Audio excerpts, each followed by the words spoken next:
오늘 우리에게 주신 하나님의 말씀은 구약성경 역대상 12장 말씀입니다.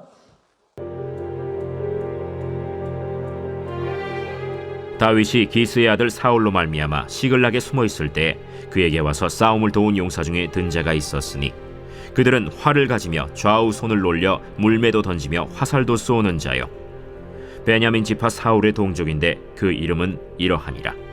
그 우두머리는 아히에셀이요 다음은 요아스이니 기브아 사람 스마의 두 아들이요 또 아스마웨스의 아들 여시엘과 벨렛과 또 브라가와 아나도 사람 예후와 기브온 사람 곧 30명 중에 용사요 30명의 우두머리가 된 이스마야이며 또 예레미야와 야하시엘과 요하난과 그데라 사람 요사밧과 엘루세와 여리못과 브아랴와 스마랴와 하룹 사람 스바디아와 고라 사람들 엘가나와 이시야와 아사렐과 요에셀과 야소부암이며 그돌 사람 여로함의 아들 요엘라와 스바디아더라. 갓 사람 중에서 광야에 있는 요새에 이르러 다윗에게 돌아온 자가 있었으니 다 용사요 싸움에 익숙하여 방패와 창을 능히 쓰는 자라. 그의 얼굴은 사자 같고 빠르기는 산의 사슴 같으니 그 우두머리는 에셀이요 둘째는 오바댜요 셋째는 엘리압이요 넷째는 미스만나요 다섯째는 예레미야요 여섯째는 앗대요 일곱째는 엘리엘이요 여덟째는 요하난이요 아홉째는 엘사밧이요 열째는 예레미야요 열한째는 막반네라.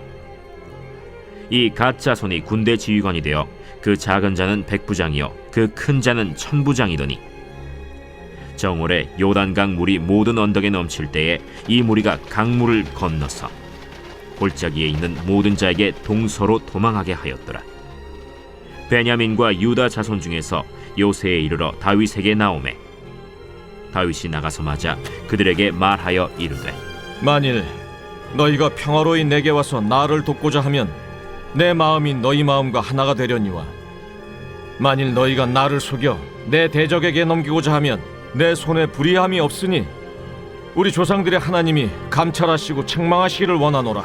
그때 성령이 30명의 우두머리 아마셀을 감싸시니 이르되 다윗이여, 우리가 당신에게 속하겠고 이새의 아들이여, 우리가 당신과 함께 있으리니 원하건대 평안하소서. 당신도 평안하고 당신을 돕는 자에게도 평안이 있을지니 이는 당신의 하나님이 당신을 도우심이니이다. 다윗이 그들을 받아들여 군대 지휘관을 삼았더라. 다윗이 전에 블레셋 사람들과 함께 가서 사울을 치려 할 때에 므낫세 지파에서 두어 사람이 다윗에게 돌아왔으나 다윗 등이 블레셋 사람들을 돕지 못하였음은 블레셋 사람들의 방백이 서로 의논하고 보내며 이르기를 그가 그의 왕 사울에게로 돌아가리니 우리 머리가 위태할까 하노라. 다윗이 시글락으로 갈 때 므낫세 지파에서 그에게로 돌아온 자는 아드나와 요사밧과 여디아엘과 미가엘과 요사밧과 엘리후와 실르데이니 다 므낫세의 천부장이라. 이 무리가 다윗을 도와 도둑대를 쳤으니 그들은 다 큰 용사여 군대 지휘관이 됨이었더라. 그때 사람이 날마다 다윗에게로 돌아와서 돕고자 하매 큰 군대를 이루어 하나님의 군대와 같았더라. 싸움을 준비한 군대 지휘관들이 헤브론에 이르러 다윗에게로 나와서 여호와의 말씀대로 사울의 나라를 그에게 돌리고자 하였으니 그 수효가 이러하였더라. 유다 자손 중에서 방패와 창을 들고 싸움을 준비한 자가 6,800명이요 시므온 자손 중에서 싸움하는 큰 용사가 7,100명이요 레위 자손 중에서 4,600명이요 아론의 집 우두머리 여호야다와 그와 함께 있는 자가 3,700명이요 또 젊은 용사 사독과 그의 가문의 지휘관이 22명이요 베냐민 자손 곧 사울의 동족은 아직도 태반이나 사울의 집을 따르나 그 중에서 나온 자가 3,000명이요 에브라임 자손 중에서 가족으로서 유명한 큰 용사가 28,000명이요 므낫세 반지파 중에 이름이 기록된 자로서 와서 다윗을 세워 왕으로 삼으려 하는 자가 18,000명이요 이사갈 자손 중에서 시세를 알고 이스라엘이 마땅히 행할 것을 아는 우두머리가 200명이니 그들은 그 모든 형제를 통솔하는 자이며 스불론 중에서 모든 무기를 가지고 전열을 갖추고 두 마음을 품지 아니하고 능히 진영에 나아가서 싸움을 잘하는 자가 50,000명이요 납달리 중에서 지휘관 1,000명과 방패와 창을 가지고 따르는 자가 37,000명이요 단 자손 중에서 싸움을 잘하는 자가 28,600명이요 아셀 중에서 능히 진영에 나가서 싸움을 잘하는 자가 4만 명이요 요단 저편 르우벤 자손과 갓 자손과 므낫세 반지파 중에서 모든 무기를 가지고 능히 싸우는 자가 12만 명이었더라.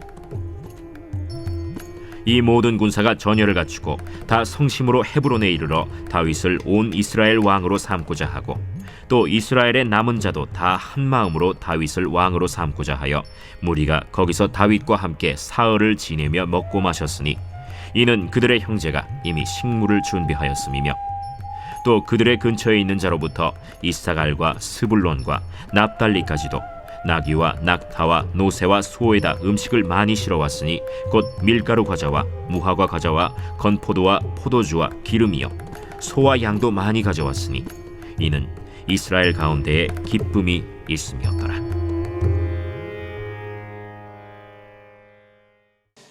역대기의 말씀은 나라가 망하고 이제 바벨론의 포로로 끌려갔다가 다시 돌아온 공동체를 향하여서 기록된 말씀입니다.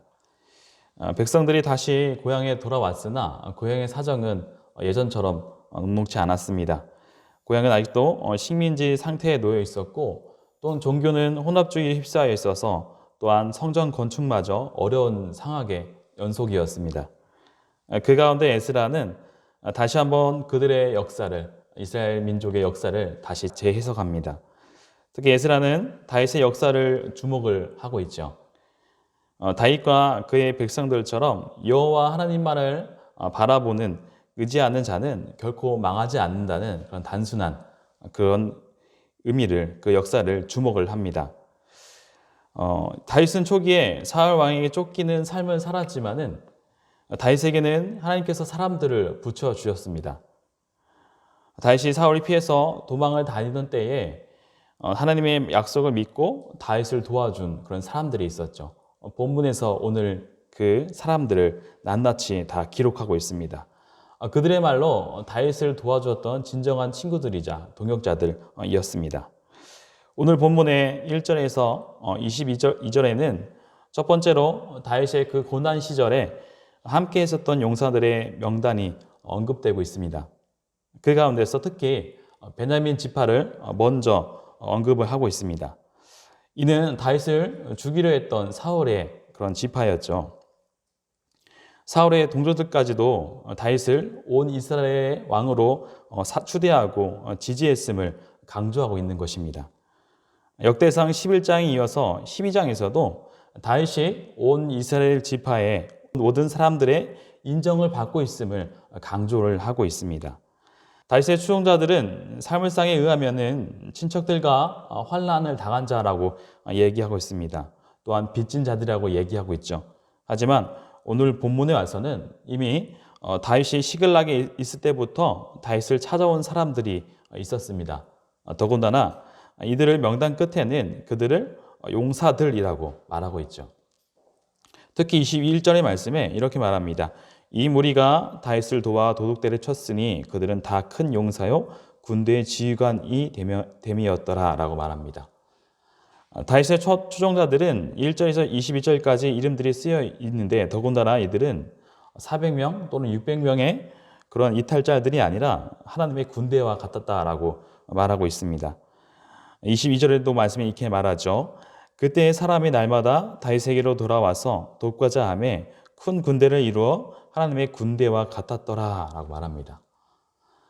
이와 같은 해석을 통해서 에스라는 다윗의 통치가 하나님께 순종하는 많은 용사들의 그런 신앙 고백적인 그런 지지와 헌신 속에서 시작되고 있음을 말해주고 있습니다. 그 사실을 다윗이 첫 추종자들을 통해서 확인할 수 있는 것이죠. 다윗이 사울에게 쫓겨나던 매우 어려운 시기에 다윗의 고난 시절을 함께했던 그 용사들의 명단 가운데 베냐민 지파의 용사들을 처음부터 기록하고 있는 것입니다. 솔직히 이 베냐민 지파 사울 왕을 따를 그런 자리에서 다윗을 따른다는 것은 보통 이야기가 아니죠. 팔이 안으로 굽는다고 했는데 그렇지 않았던 것이죠. 이제 8절에서 15절까지의 말씀은 갓 지파에서 요새로 그에게 온 다윗에게로 온 용사들을 언급하고 있습니다. 갓 지파 사람들은 용맹스러운 것으로 유명했습니다. 특히 15절에 보면은 그들이 헤브론산에 눈이 녹아서 요단 강물이 넘쳤는데도 불구하고 그 강물을 건너서 전쟁에 승리하는 그 용맹스러움을 보여주고 있습니다. 이어서 19절에서 22절까지의 말씀, 므낫세 지파에서 시글락으로 온 용사들을 언급합니다. 하나님께서도 어긋난 사울을 버리고 다윗을 선택하고 돕고 계시며 또 사람들도 사울을 떠나서 다윗에게로 하나둘씩 모여들고 있습니다. 이제 23절에서 37절까지 말씀은 다윗의 그 대관식을 준비하러 온 그 12지파의 용사들을 말하고 있습니다. 이스라엘의 12지파가 하나도 빠짐없이 다윗의 왕의 등극식에 참석하기 위해서 헤브론으로 모여듭니다. 그런데 이미 헤브론에서 대관식은 11장의 1절에서 3절까지의 말씀에 이미 나와 있습니다. 이처럼 대관식을 2번씩이나 에스라가 적은 이유는 무엇일까요? 다윗은 온 이스라엘을 위해서 모든 백성들의 성원을 받고 있다는 것을 다시 한번 강조합니다. 이미 이어서 26절에서 28절에서는 레인의 숫자를 기록합니다. 유다 지파가 먼저 선두로 소개되며 그 다음으로 제일을 책임지는 제사장 가문인 그 아론과 사독 가문을 소개하고 있습니다. 제일을 책임지는 제사장 가문인 아론과 사독 가문이 다윗 왕조를 적극적으로 지지하는 모습을 특별히 강조하고 있는 것이죠.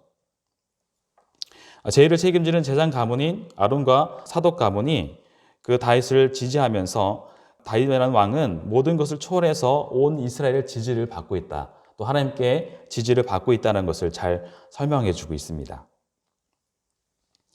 그리고 32절에는 이사갈 자손에 대해서 말합니다.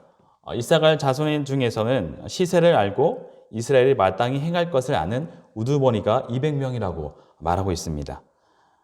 이사갈 지파의 용사들에 대해 설명을 통해서 다윗을 도우러 온 용사들이 단순히 전투만 잘하는 용사들이 아니라 때를 분간하며 하나님의 때를 알고 있는 자들이라는 것을 말해주죠.